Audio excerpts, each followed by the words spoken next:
Hello everyone. So ayun po, this is another unit, another open unit namin na ready for occupancy dito sa Valencia Enclave. So again, ayun po, ito po yung mismong unit. So this is an 80 square meter lot area and a 55 square meter floor area.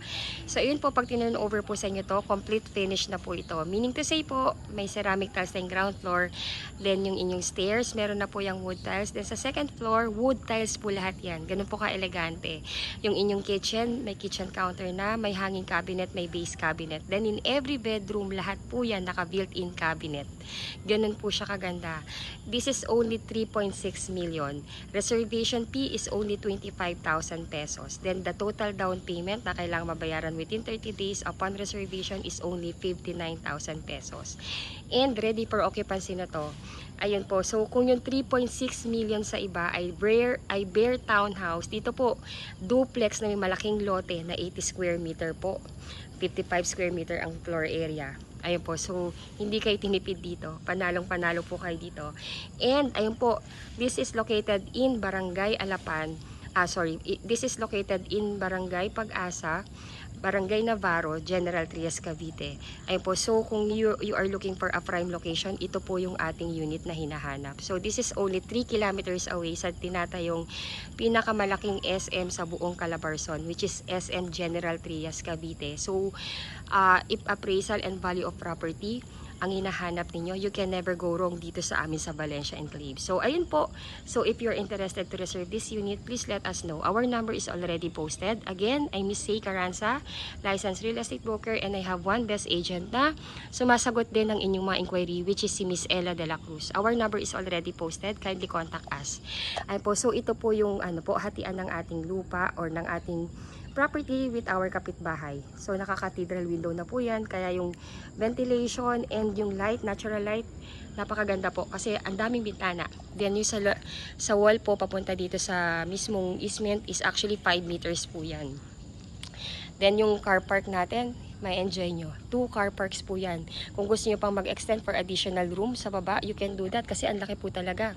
Ayan, so nag-try na po kami dito mag-park ng Wigo and Innova, and yes, kasya po talaga sila. Ayun, so ayan po, kung ano po yung nakikita ninyo, ito na po yung mismong actual na unit. So again, this is a first reserve basis kasi napakarami nyo po talagang nag-aabang na magkaroon ng reopen dito sa Valencia Enclaves. Kasi nga po, dahil nga po yung mga katabing unit or subdivision namin is tumataginting ng 8 million para lang po sa townhomes. And yung iba, yung 3.6 is bare townhouse pa. Kaya yun po nare-realize ng iba naming client, hindi na sulit yun eh. Ito, General Trias na 3.6 million lang. Ayun po. So again, pagka na-approve na rin kay bank, this is only 26,000 plus per month. So ayun po, napaka-affordable pa rin po niya, and talaga naman sulit na sulit ang every peso na ibibili ninyo sa bahay na to. Kasi number one, lalo na sa mga OFW nating kababayan na yun nga, na si hubby nasa ibang bansa and the family, the wife is nandito sa Pilipinas, parang ang hassle na po, no, pag-iiwanan natin yung pamilya natin na hindi pa complete yung loob. At least ito yung interior kasi kumpleto na. Kumbaga po, bihis na. Furniture na lang at gamit na lang. Ayan, bawal muna dumaan sa may hagdan. Ayun, naglagay na sila kasi bagong paint po ito malamang. And bagong tapos lang to. So as an SOP po ng ating developer, ng ating engineering, hindi po ito pwedeng iwanan na bukas, and hindi rin po ito pwede sa aming ipakita nang hindi pa natin turn over. Ayun, for the security po, sementado na rin po ito. So if you want to do your parking here, may semento na po ito, or kung gusto niyo i-extend, ang laki nito oh. Ito po, sa likod natin, from the wall hanggang dito is 3 meters pa po yan. Kaya kung gusto nyo pong mag-extend ng inyong kitchen, pwede nyo pong gawin yan dito. Kung ayun yung kitchen na nasa loob, pwede nyo po yung ilipat dito. 3 meters po yan, malawak po ang 3 meters. Then yun po, may provision for the extension ng inyong dirty kitchen and laundry area. Pasensya na po kung basa kasi ang lakas po talaga ng bagyo recently. Kakatapos lang po. Kaya talagang pasensya na. Ayun po, so meron na siyang pictures. Ayan. So, ayan po. Ang ganda.